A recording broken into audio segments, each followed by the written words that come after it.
Hey guys, welcome back to my channel. I am Boishaki here. Don't forget to subscribe my channel Vlog with Boishaki Datta. So, তোমাকে আগের ভিডিওতে তোমাদের ঠিক যেরকম বলেছিলাম আমি চলে এসেছি একটা পার্কে, বার্ড ভ্যালি পার্কে মা বাবাকে নিয়ে। সো ব্যাপারটা হচ্ছে এখানে বসে ভাবছিলাম যে লাইট শো দেখবো কি দেখবো না, বাট অমনি তৎক্ষণাৎ বলছে লাইট শোর জন্য টিকিট নিয়ে যাও, পার্কের সময় এখন শেষ হয়ে গেছে। আমরা অ্যাকচুয়ালি বসে উপভোগ করছিলাম লেকটাকে, বাট ঠিক আছে চলো লাইট শো দেখে নিই, চলো তোমরাও এনজয় করে নাও।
पिंपरी-चिंचवड महानगरपालिकेतर्फे या बर्ड व्हॅली आपले सहर्ष स्वागत।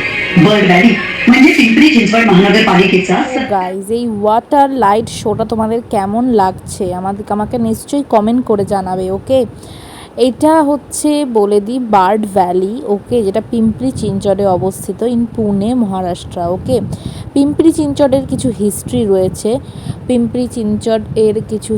রয়েছে, মহারাষ্ট্রের স্বাধীনতা বা আমাদের ভারতের স্বাধীনতার সঙ্গে জড়িত, সেটা নিয়ে কিছু হিস্ট্রিও কিন্তু এইখানে লাইট শোতে দেখানো হচ্ছে, ঠিক আছে। আর এই লাইট শোটা পুরোপুরি হচ্ছে জলের ওপরে, water sound and light show বলতে পারো এটাকে। কেমন লাগছে নিশ্চয়ই আমায় কমেন্ট করো। আজকে তো আমার খুব মজা হয়েছে এই লাইট শোটা দেখে। অ্যাকচুয়ালি দেখার কোনো প্ল্যানে ছিলাম না, বাট দেখলাম। সো আজকের দিনটা ভীষণ ইন্টারেস্টিং অ্যান্ড ভীষণ ভালো লাগলো। আজকের দিনটা খুব মনে থাকবে আমার। তো দিনগুলো খুব সুন্দর ভালোভাবে কাটলো। আজকে মা বাবার সাথে এখানে ঘুরতে এসেছিলাম, খুব ভালো কাটলো দিনটা। তো এবার যখন এই ভালো দিনগুলো চলে যাবে তখন এই স্মৃতিগুলোই মনে থেকে যাবে, আর আমার এই ব্লগটাও হয়তো থেকে যাবে ইউটিউবে। তখন আমি ওটা দেখে আমার স্মৃতিচারণ করব, আর কিছুই করার থাকবে না, তাই না? সো চলো তোমরা এনজয় করো এই ওয়াটার সাউন্ড অ্যান্ড লাইট শোটাকে। Okay, and comment me and like and subscribe my channel and share with your friends. Okay.